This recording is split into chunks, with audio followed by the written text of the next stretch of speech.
उपमुख्यमंत्री अजित पवार यांच्या विमान अपघातात मृत्युमुखी पडलेले त्यांचे अंगरक्षक विदीप जाधव यांच्या पत्नीला शासन सेवेत कायमस्वरूपी सामावून घ्यावं अशी मागणी राष्ट्रवादी शरद पवार पक्षाचे नेते आणि माजी गृहमंत्री अनिल देशमुख यांनी मुख्यमंत्र्यांकडे पत्राद्वारे केली आहे। अनिल देशमुख यांनी साताऱ्याच्या फलटण तालुक्यातील तरडगाव या विदीप जाधव यांच्या मूळ गावी जाऊन त्यांच्या कुटुंबियांची सांत्वनपर भेट घेतली होती। भेटीदरम्यान जाधव कुटुंबानं विदीप जाधव यांच्या पत्नीच्या नोकरी संदर्भात कैफियत मांडली होती।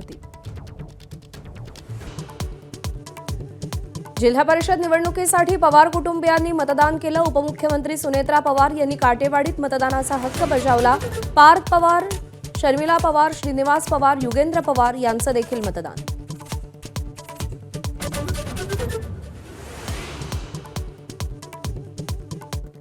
जिल्हा परिषद पंचायत समिती निवडणुकीसाठी मतदान सुरू। संध्याकाळी 5:30 पर्यंत मतदान करता येणार।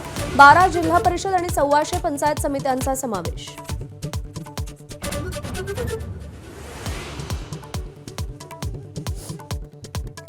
मुंबईत भाजपच्या महापौर पदाच्या नावाची आज घोषणा। भाजपच्या नगरसेवकांची पालिका मुख्यालयात थोड्याच वेळात बैठक। शिवसेनेचा उपमहापौर पदाचा उमेदवारही ठरणार।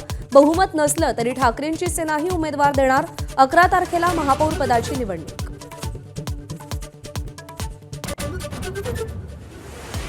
आजपासून T20 क्रिकेट विश्वचषकाचा धमाका। गतविजेत्या आणि यावेळच्या विश्वचषकाचा प्रबळ दावेदार भारताची आज अमेरिकेविरुद्ध सलामीची लढत। 19 तारखेपर्यंत रोज 3 सामन्यांची क्रिकेट प्रेमींना पर्वणी।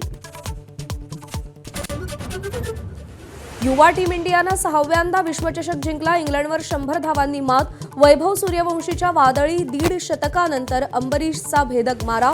कर्णधार आयुष म्हात्रेच्या घरी आनंदोत्सव। एबीपी माझा, उघडा डोळे बघा नीट।